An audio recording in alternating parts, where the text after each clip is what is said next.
Alright guys, Dropple Trey here back with another video, and in today's topic I'm going to teach you how to think on pursuing art, or how to think about pursuing art. When I first started drawing, taking this stuff seriously, instead of watching a lot of tutorials on YouTube like many people do, like watching how to draw the hands, how to draw the face, how to draw the torso, how to draw the legs, how to draw the foot. Instead of doing that, I went the alternative route. I listened to podcasts, people that have shared their experiences, their struggles when they were first starting out in this journey. Maybe they were in school, maybe they were juggling between jobs and only able to do art. When they got back home, maybe they are sponsored by their parents or someone in their family. I have listened to a lot of established and professional artists on the field share their experiences so that I can make better decisions, as I am right now still in the early ages of my art journey. So I'm going to teach you how to think instead of what to think. So without further ado, let's start. So we're going to first start with first is find out what you're interested in and restrain yourself in it until you are satisfied. So what do I mean by that? So as you all know, there are a ton of areas in art that each of those fundamentals contain a million of subtopics on each of them. Let's say, for example, figure drawing. Figure drawing contains gesture, contains line of action, contains basic construction, mannequinization. It contains contrapposto. It contains silhouette. It contains weight. It contains a million of things under it, just under it. Let's say, for example, perspective drawing. Perspective drawing contains horizons, vanishing points, multiple horizons. It contains 2-point perspective, 3-point, 4-point, 5-point perspective. It contains distortion. It contains drawing forms in 3D space. It contains edges. It contains vertices. It contains millions of things just under perspective drawing. So the time it will take for you to practice each of those subtopics just to get better at one thing will take a lot of time, much more the repetitions needed for you to actually be able to be comfortable enough to just post your art. It will take a lot of repetitions. So by restraining yourself in one thing, let's say, for example, you do something for not just 1 month, not just 2 months, but I will say a minimum of 1 year. And let's say, for example, you get good at it, or just decent enough at it, comfortable enough to just start exploring and remove all those permission-seeking behaviors. That feeling of progress on something that you chose. That is why I said on something that you're interested in. Interest is the key word here, because you only really need interest to get better at something. You don't need anything else. You don't need expensive materials. You don't need a lot of following online. You don't need expensive courses. All you need is interest. If you have interest, then you can make anything work. Okay? So let's say, for example, you get good at something.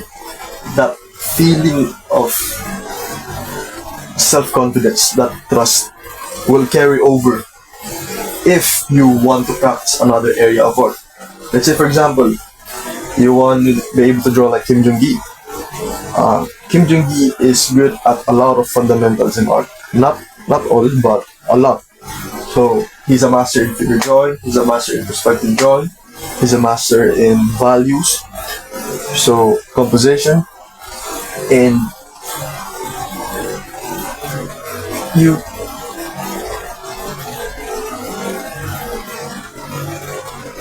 if you want to get better at, let's say for example, we're going to combine these two, figure drawing and perspective drawing. So you want to do figures in perspective in any angle, in any pose, in any lighting scenario, and you're done with figure drawing. That lessons that you have learned from practicing figure drawing, practicing a myriad of things under this, will carry over when you are practicing perspective drawing. So, what I advise people is to restrain themselves in one thing, because you cannot practice two things at the same time, because it's very hard for it to really stick on your brain.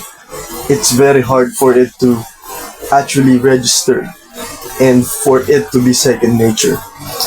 So stick to it long enough to make it work. You have to be comfortable in what you have picked first, I would say, before moving into another thing, because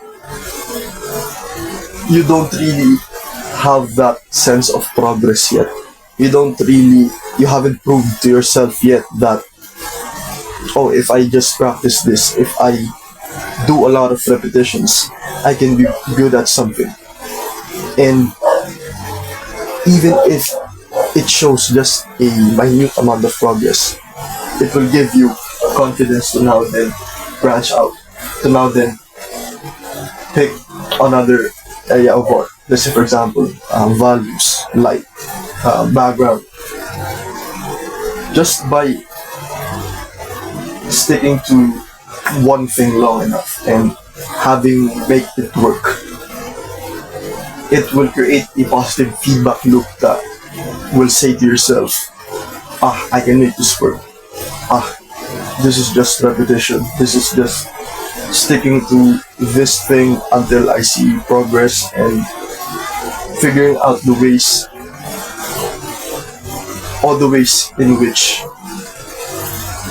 I can fail, so that when I know everything that doesn't look good, I can now finally make it work. I can now finally make it look good. So just pick one thing and restrain yourself in it for long enough to actually make it work, or to see some progress.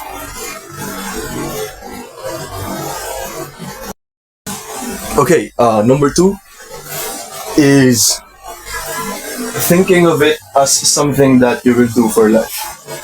So by having this mindset when pursuing art or pursuing drawing, it will take a lot of burden on your shoulders, primarily because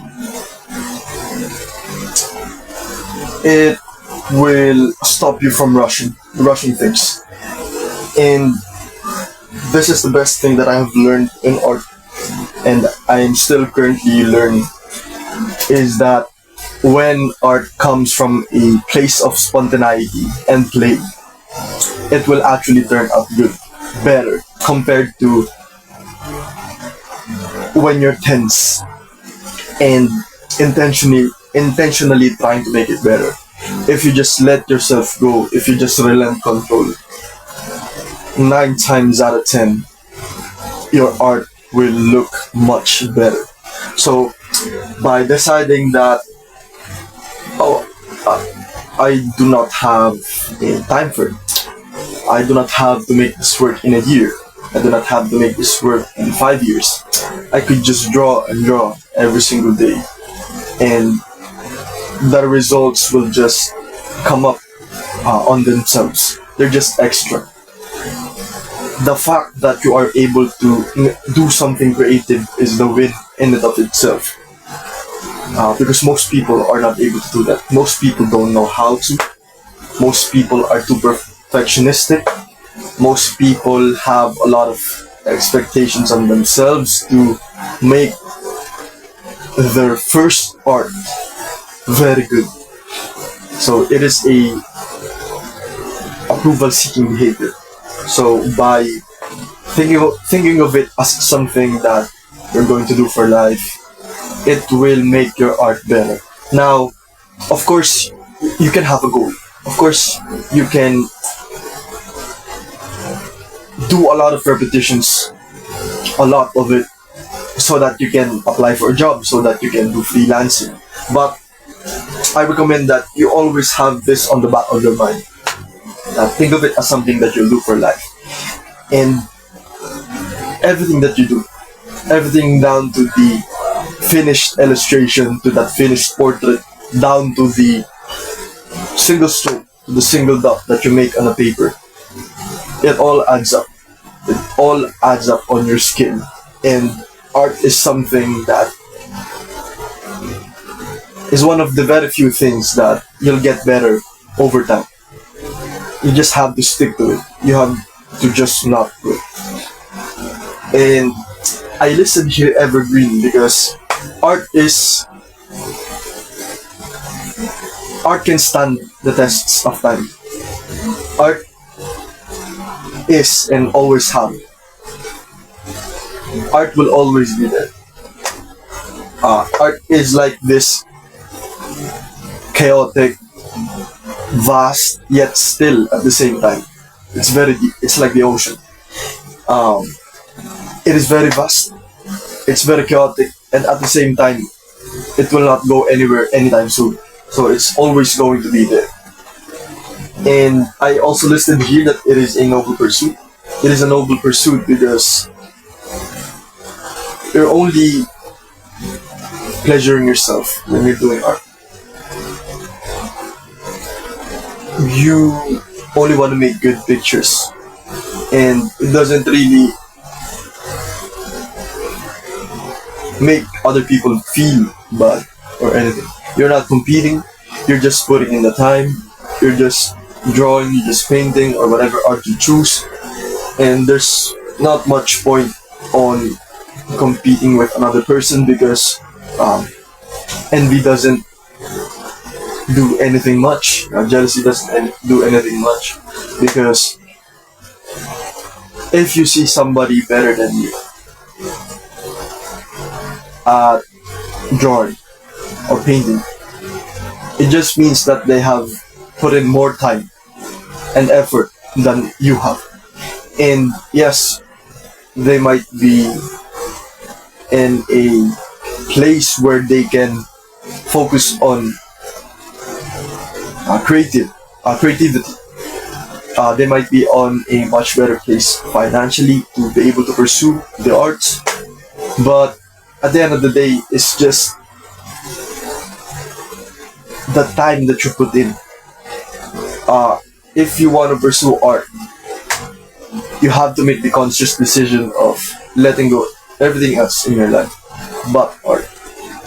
And restraining yourself in art doesn't just apply on the concepts of art. It also applies to what you choose to what the things you choose to stay on your life. If you are going to pursue art and music at the same time, you won't be better at both. You have to let go of everything in order to pursue the art. In order to get better at it, much more get better. You have to let go of, let's say for example, the piano, the guitar. You have to let go of rock climbing. You have to let go of any other hobbies that you have if you really want to get better at art. Okay? So, it is a noble pursuit because it is accepted on all walks of life. So, as an artist myself, I go out a lot. Mainly because I like to see the world more. And having said that, I've been to the purse of the poor, where poverty really is seen. It is very dominant. I've been to middle class areas. I have friends in poor places, very poor places. I have friends in the middle class, and I have been on very rich neighborhoods, and it's all the same. Uh, Art removes all distinctions and focuses on the human aspect of everyone. It takes off the social economic status of people. It takes off their job titles. It takes off everything. Everybody wants to be able to create. Everybody wants to pursue what it is that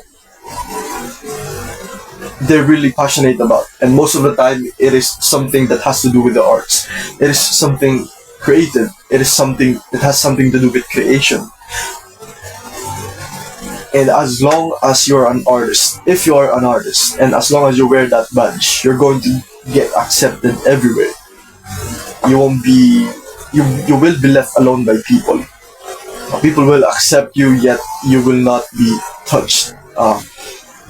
Even if people envy you, even if people are jealous of you, it's just because they do not know how to start creating.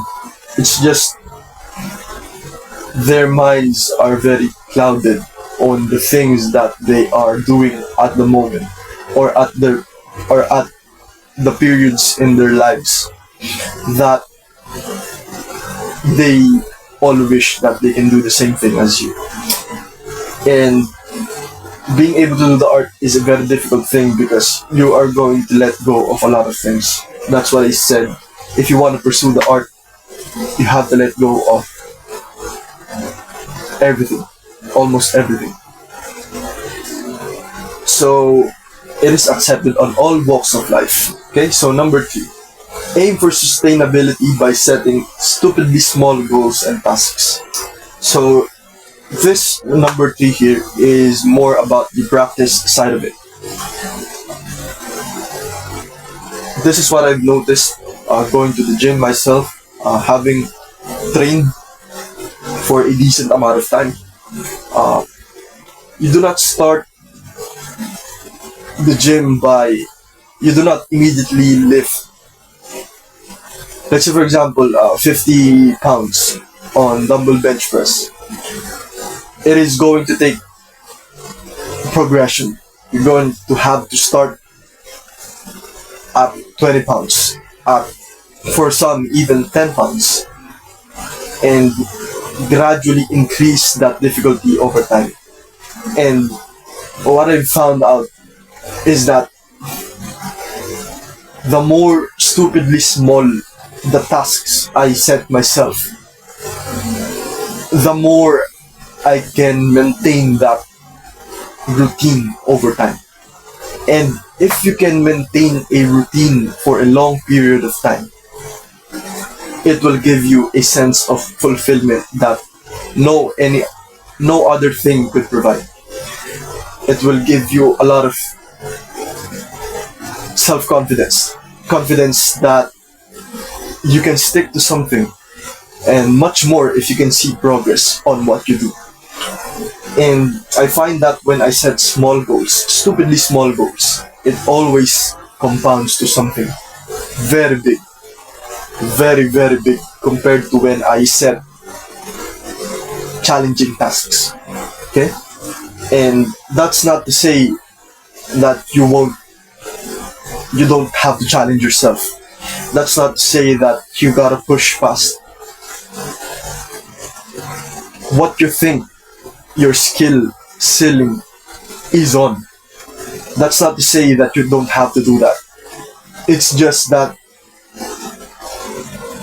if you stick to the small goals that you have set for yourself, naturally you will want to do more. And what I have done on the past is I have literally on my habit tracker, I've put there to just put a single stroke on a piece of paper, and that's it. After I have done that, I can do whatever. I can play League of Legends, I can do whatever I want, I can just goof around, sleep all day. go out and forget about art. And surprisingly, for a few days, that's a good thing because I can just do that and I am free. I'm free for the day. I have done what I am supposed to do.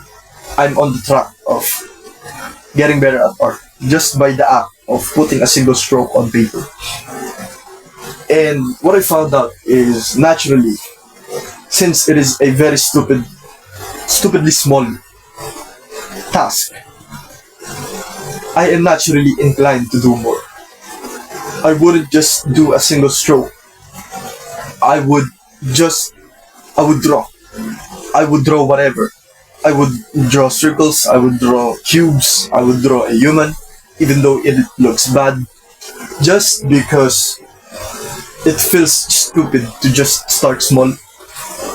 However, if the goals, the tasks that you are setting for the day is that small and stupidly small enough to not cause any friction, to not cause any second guessing on whether you should do it or not, or whether you should, or whether you say to yourself, how do I even begin this? Because most of us, most of artists, have a very hard time deciding on what to do when they stare at a big white canvas. Okay, I think that's the hardest thing for every artist. That is why every established artist, they all recommend that you have a warm-up routine, that you have a, let's say for example, as low as 5 minutes up to 30 minutes of just doodling around, just warming up your hand, just relaxing your mind, not expecting anything out of it, just so you could get in the flow. And that is a very important thing because with that, when your mind can finally relax, when it sees that you don't have any expectations out of your drawing practice, only will it then reveal to you ideas. It will reveal faces. It will reveal pictures in your mind that you can now finally act on.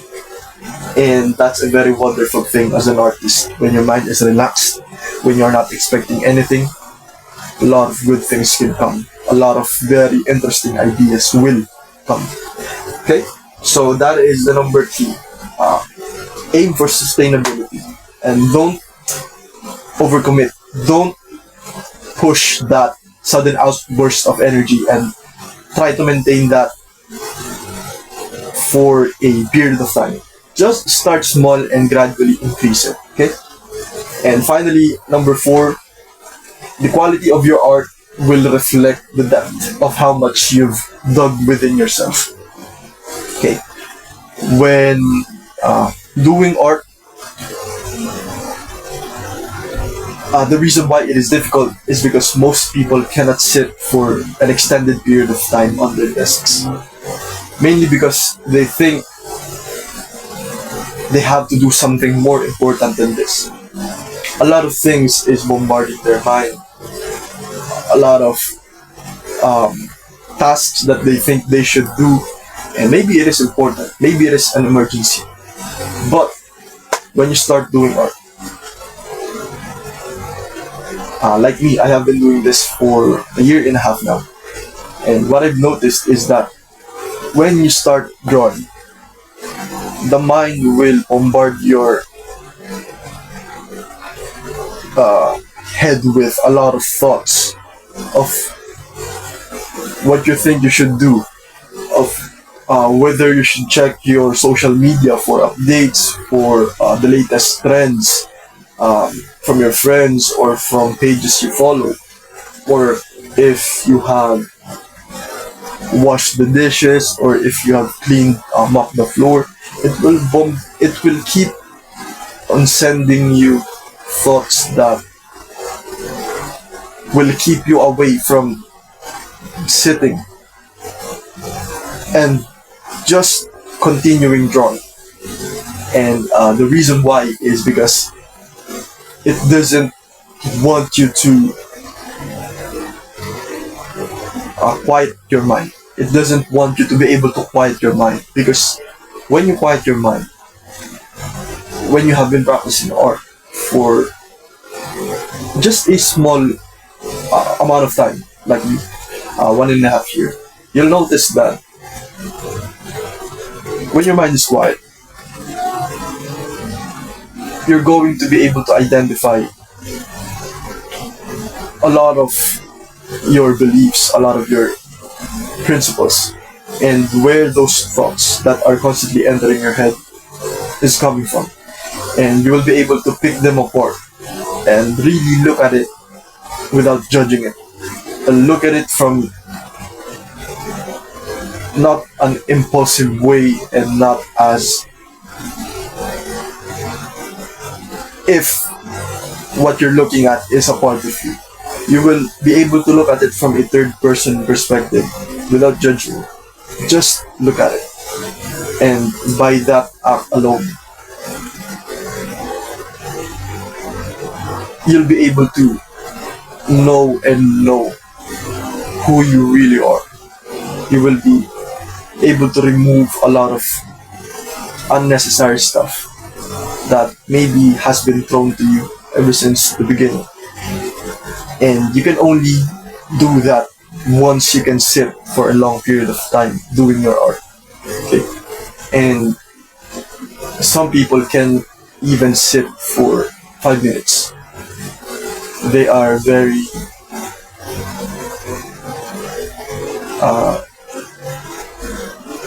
they are controlled by the thoughts that are entering their head, and they think that they always have to follow it.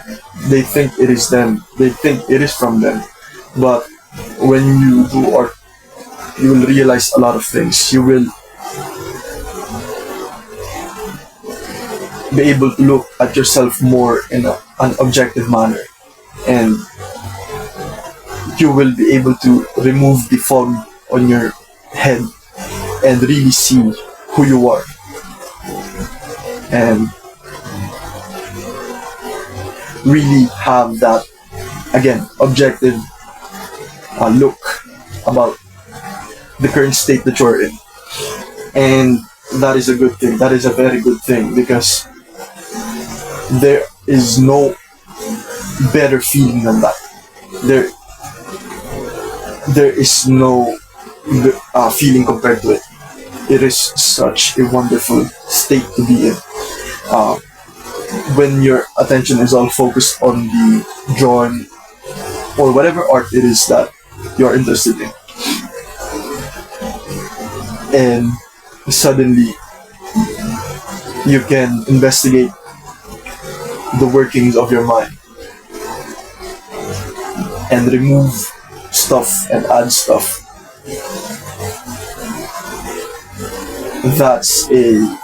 You will feel control.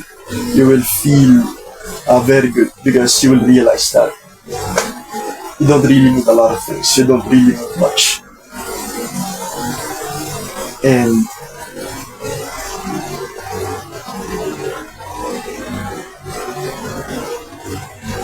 you'll feel content. You'll feel fulfilled. And I always tell people that just try it. Just set a timer. Let's say, for example, when you're first starting out, 5 minutes is a lot. If you can sit while doing your art for 5 minutes and do that consistently, I would even say just 30 seconds. That's why I put here, start stupidly small.